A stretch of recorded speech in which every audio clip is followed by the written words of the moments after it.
Hey, it's Dave Brown here, host of Now with Dave Brown on AMI. Check out this latest highlight from the show. In 2021, 5.8 million people in Canada experienced some form of food insecurity. That number included 1.4 million children. With the soaring prices of food, it seems inevitable that that number will continue to rise. And last Wednesday, the federal government issued a one-time grocery rebate to help low-income Canadians with the rising costs. Joshna Maharaj is a chef and activist who wants to change the way we think about food. She works with communities, organizations, and institutions to build value-based food services that prioritize good food, hospitality, and sustainability. She joins in now to discuss the ongoing crisis. Hello, Joshna. How are you doing? Hello. Nice to be here with you. Yeah, it's great to have you here as well. So, how would you define the current food insecurity crisis in Canada? Well, the truth is, for sure numbers are alarming because we're watching the steadiness of the rise. But the issue of food security has been one that we've been grappling with for a long time now, decades even. And what I think is important for people to connect to is the fact that this has been a solid part of our Canadian life for much longer than we realize. What we're seeing now is a bit of the runoff effect of the pandemic.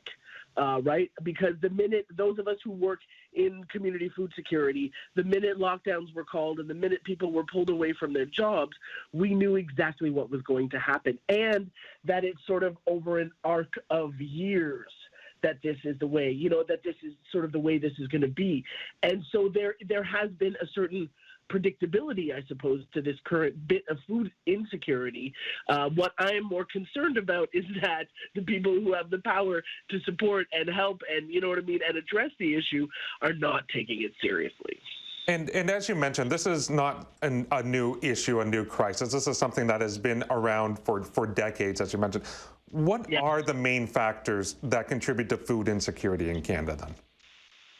Well, I think that it would be irresponsible to say that it's anything other than income, and it's people's capacity to buy food to feed themselves and to feed their family. Now, that we come at that in a variety of ways, right? Because it's everything from insufficient social assistance rates to a very decades-long culture of jobs that don't pay very, well enough or a living wage enough for people to be able to afford to buy this food. It's arguably, very complicated, but I think that we really need to focus on income because the idea is that your rent, your accommodation, your mortgage, whatever it is, that's usually the largest chunk of your income, of your expenditure, for a month. And the next biggest chunk of money is the money spent on food. But that's also your first sort of flexible budget because you can't pay half your rent, right? You got to pay the whole mortgage.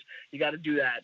So then whatever's left is when you have flexibility. And when people are vulnerable and don't have enough money to meet their needs, that's when the food budget starts getting parsed out to pay for other things. And you have to find sort of, cheaper ways to get access to food. And then things can come sort of tumbling down after that.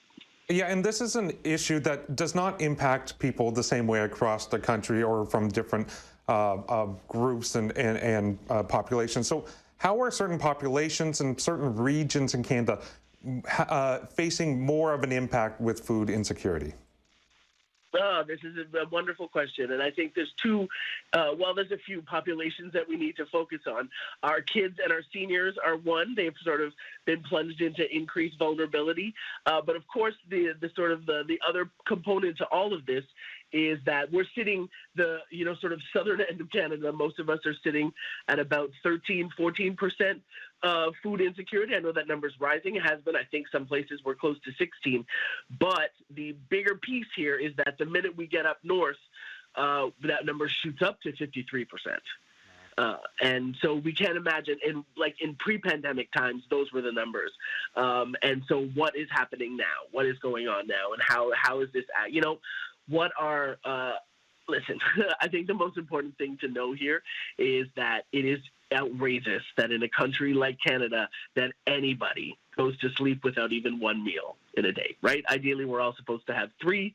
at least, and the notion that we, with all of our wealth and with the advances that, this world has to offer, the fact that we haven't quite figured out how to feed everybody yet is something that honestly keeps me up at night.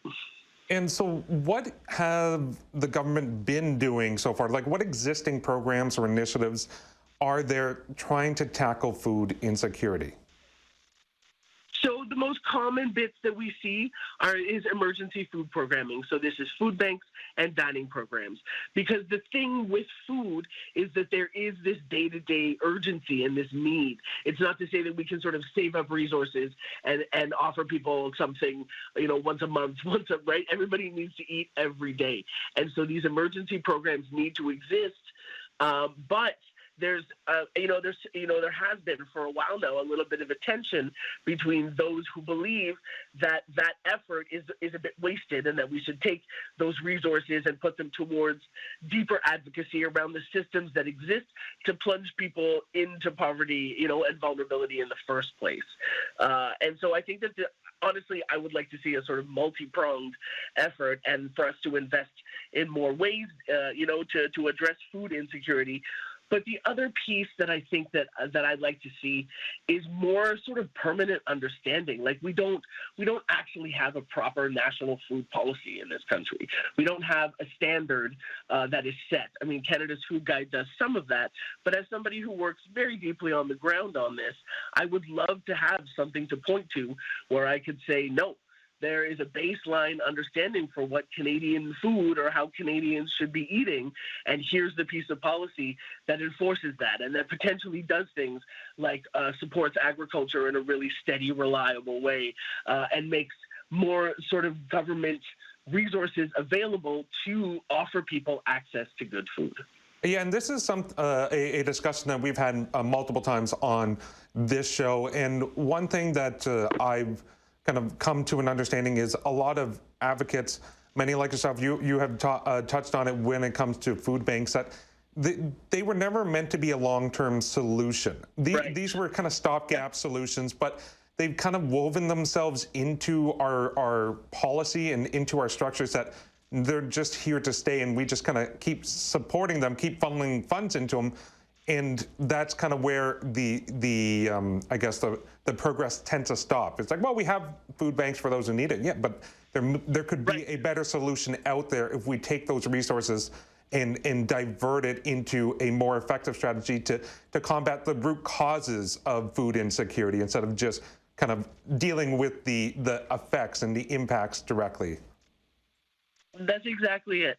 Right? Food banks, the fact that like their taglines have been, we hope to go out of business. We wish we could go out of business, right? We wish we didn't need to be here. And that's a really important thing. I think that there is also a bit of complacency on the part of all of us, right? To imagine that they are an actual solution for the issue, when they're not, because the issue is still that we have this many million Canadians living this vulnerably and with this level of insecurity. I don't think we all really understand what it means to walk through a door at a food bank. What there's a very public confession that you are not able to meet your own very basic needs. And why should we force people into that? Why should we encourage systems that, that push people into that without just saying, hey, you're a human. Everybody needs good food by virtue of just being a human. And I mentioned off the top of this segment the fact that there was this recent grocery store rebate. Do you feel like that was a move in the right direction, or again, this is an example of funds trying to do good, but it's just not being as effective as it could be? Yeah, I mean, listen, there's a sort of acute reality here where any extra little bit of money will be very helpful to a solid population of people. So I can't deny that, because a loaf of bread, a bag of vegetables, like you got to get this stuff in, feed your kids. This is it. But it's just, just throwing a little bit of money at the problem is not going to address the issue, especially because our government has so many other opportunities of ways they could engage more honestly, more effectively, more holistically. So just tossing a bit of money at people is not, I don't know. I get it, but it could be much better than this. They could do a better job of using those resources to actually be helpful. And lastly, is there anything that the individuals can do to alleviate some of the pressure that comes with food insecurity?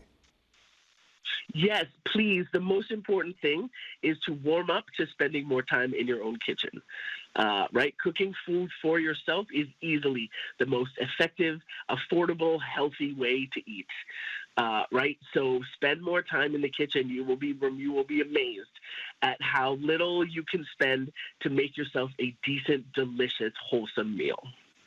Joshna, thank you so much for taking the time to chat with me about this very important issue. Have yourself a wonderful day. You as well. Thanks so much for the time. That was Joshna Maharaj, the chef and activist, and you can follow Joshna on Twitter and Instagram at Joshna Maharaj. That's JOSHNA MAHARAJ. Do you want to dive into more conversations like this? Watch Now with Dave Brown weekdays at 9 a.m. Eastern on AMI-TV or download the podcasts wherever you listen.